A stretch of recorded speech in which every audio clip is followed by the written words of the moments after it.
Hello everyone, how are you? New update. The House passed the Safeguarding American Voter Eligibility (SAVE) Act on Thursday, with 208 Democrats voting against the President Donald Trump-backed measure that would crack down on non-citizen voting. The SAVE Act, which passed 220 to 208, now heads to the Senate, where it will need the support of some Democrats to meet the 60-vote threshold for advancement. Democrats have rejected the bill, despite polling indicating bipartisan support for voter ID requirements.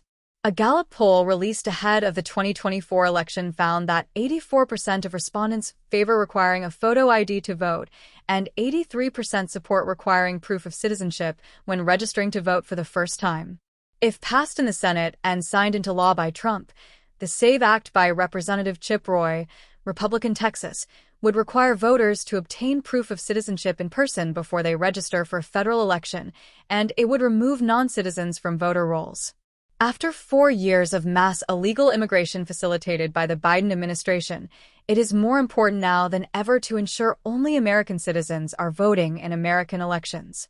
By passing the SAVE Act, House Republicans are once again proving our commitment to defending the will of the American people, House Majority Whip Tom, and meanwhile, Democrats have rejected the implication that illegal immigrants are voting in U.S. elections.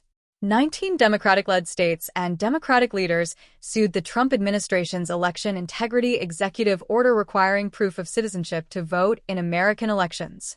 Non-citizens attempting to register to vote is exceedingly rare, and if they do, they face severe consequences, including fines up to 5 years in prison and deportation, Representative Suzanne Bonamici, Democrat Oregon, said on the House floor, urging her colleagues to reject the SAVE Act. Republican Minnesota, told Fox News Digital. Coupled with President Trump's recent anti-voter election executive order, the SAVE Act would end the voter registration process for all Americans as they know it. Republicans have repeatedly failed to present any evidence that non-citizen voting at a federal level has ever affected the outcome of any election, Representative Joe Morell, Democrat New York, added in opposition to what he called the extremist anti-voter SAVE Act. The SAVE Act passed a procedural hurdle known as a rule vote on Wednesday. A simple majority of House lawmakers was needed to pass the rule to allow for debate and eventual House-wide votes on the legislation. It was first introduced in July 2024 under former President Joe Biden's administration and failed to pass through the Democratic majority in the Senate. Roy reintroduced the bill in January as it was more likely to pass under a Republican-controlled House, Senate, and White House. The American people have spoken very clearly that they believe only American citizens should vote in American elections.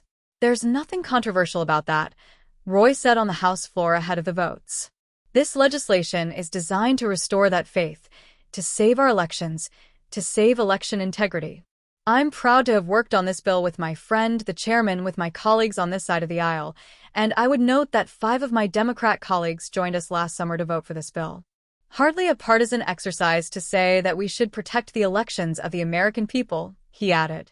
The bill made headway during the 2024 presidential election as the Republican National Committee, RNC, led voter integrity efforts in battleground states across the country. Trump has long supported the legislation and held a Mar-a-Lago press conference last summer with House Speaker Mike Johnson, Republican Louisiana, affirming Republican support for the bill. Voter registration is handled on the state level, so rules requiring proof of citizenship or photo ID differ by state. 36 states request or require identification to vote. The SAVE Act would federalize the issue, requiring proof of citizenship to vote and removing non-citizens from voter rolls.